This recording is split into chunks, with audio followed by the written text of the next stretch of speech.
Supreme court ने कड़ी फटकार लगाई है, उससे दूसरे लोगों को भी सीख मिलनी चाहिए।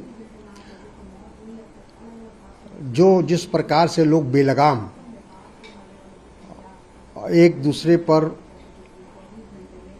आक्रमण करते हैं या एक दूसरे समुदाय के ऊपर हमले करते हैं, सांप्रदायिक भावना को भड़काते हैं, नफरत और घृणा को भड़काते हैं, वैसे लोगों को इस सुप्रीम कोर्ट के इस ऑब्जर्वेशन से ज़रूर सीख मिलेगी। और मैं समझता हूं कि नुपुर शर्मा को थोड़ी भी अगर शर्म और लज्जा है तो देश से उनको माफ़ी मांगनी चाहिए इस सुप्रीम कोर्ट के इस ऑब्जर्वेशन के बाद। नुपुर शर्मा ने एक रिक्वेस्ट डाली थी कि जो जितने भी उनके खिलाफ रजिस्टर्ड हैं और वो उन्हें दिल्ली ट्रांसफर कर दें, और सुप्रीम कोर्ट ने ये मना कर दिया है। और नुपुर शर्मा ने बहरहाल आखिर में अपनी प्ली सुप्रीम कोर्ट में वापस भी करी है। उसको आप कैसे देखते हैं? बिल्कुल सही, सुप्रीम कोर्ट का फैसला बिल्कुल सही है। और दिल्ली पुलिस का क्या रवैया है वो तो सारे लोग देख रहे हैं, को बिल्कुल भेदभाव से काम ले रही है। और ऐसा लगता है कि ऊपर से जो उसको निर्देश मिलता है उसी के अनुसार वो काम करती है।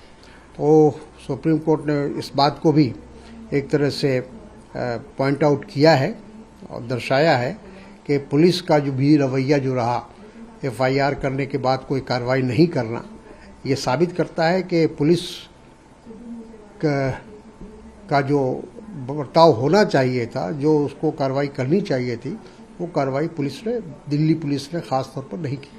महाराष्ट्र की बात करते हैं सर, एकनाथ शिंदे सीएम बनाए गए और देवेंद्र फडणवीस डिप्टी सीएम घोषित करे गए। इतना बड़ा जो प्रकरण चला उसके बाद ये रिवॉर्ड हुआ, आप कैसे देखते हैं? क्योंकि अब एमबीए तो देखिए, ये वही कहावत है कि डिब्बा आगे और इंजन पीछे, और कोई ये पहली बार नहीं हुआ है। लेकिन महाराष्ट्र में वही फार्मूला अपनाया गया है।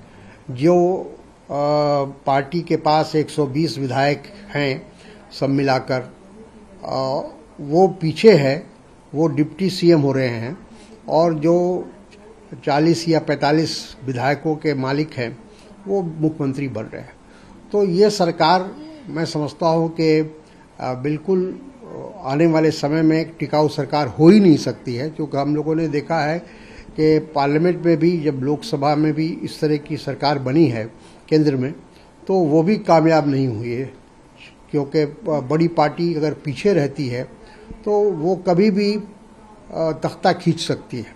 और मेरा ख्याल है कि भारतीय जनता पार्टी ने यही सोच समझकर वो पीछे रही है, ताकि उनको पता है कि ये जो सरकार है इसका परफॉर्मेंस बेहतर नहीं होगा, तो जो इसका फेल्यूर है उसको अपने ऊपर नहीं लिया जाए, और भारतीय जनता पार्टी ये कह सके कि मैं तो कमांड मेरे हाथ में नहीं था। 11 जुलाई को अपनी सुनेगा जो शिवसेना बोल रही है कि सस्पेंशन के लिए एकनाथ शिंदे और बाकी जितने भी रेबल एमएलएस के लिए है, 11 तारीख का निर्देश दिया हुआ है, 11 तारीख का। आपके हिसाब से कैसे देख रहे हैं? क्योंकि अब तो मुख्यमंत्री बन गए हैं। और तो वो सब सही है, लेकिन सुप्रीम कोर्ट तो कानून से चलता है, वो संविधान से चलता है। वो देखेगा कि जो उस समय पिटीशन दिया गया था या उस समय जिस तरह की बातें कही गई थी, उससे उसका क्या अर्थ निकल रहा है और किस तरह से इस मसले का हल होना चाहिए। हम समझते हैं कि हम सुप्रीम कोर्ट पर विश्वास किया जाना चाहिए और सुप्रीम कोर्ट के निर्णय का इंतजार करना चाहिए। ईडी और आईटी पे आपने काफी पहले इसके ऊपर, और आज संजय राउत की इन्वेस्टिगेशन या प्रोब को ज्वाइन करेंगे, और बहरहाल शरद पवार को भी आईटी से नोटिस आया है सर, जो उनके फुल एफिडेविट 2004, 2009, 2014, 2020 का। ईडी और आईटी फिर से एक्टिव हो गए। देखिए, ये तो कोई छिपी हुई बात नहीं है कि जो मोदी जी की सरकार है और अमित शाह जी की सरकार है, ये पूरी तरह से जो सरकारी मशीनरी है उसका दुरुपयोग कर रही है। और ईडी और इनकम टैक्स तो ऐसा ही लगता है कि वो भारतीय जनता पार्टी का एक विभाग बनकर रह गया है। राजस्थान में बड़ा शफल हुआ है एडमिनिस्ट्रेशन में उदयपुर इंसिडेंट के बाद। इस तरीके की घटनाएं के बाद ये इस शफल को कैसे देखते हैं? नहीं, ज़रूरी है ताकि एक तो लोगों का विश्वास भी उससे लौट कर आता है और लोगों को लगता है कि सरकार ने सही कदम उठाया, सक्रिय उठाया, क्योंकि ये जो इतनी बड़ी घटना हो गई और कहीं ना कहीं लैप्सेस है, उस लैप्सेस को या राजस्थान सरकार ने या वहाँ के मुख्यमंत्री ने महसूस किया और उसको देखते हुए, ध्यान में रखते हुए उन्होंने ट्रांसफ़र और पोस्टिंग किया।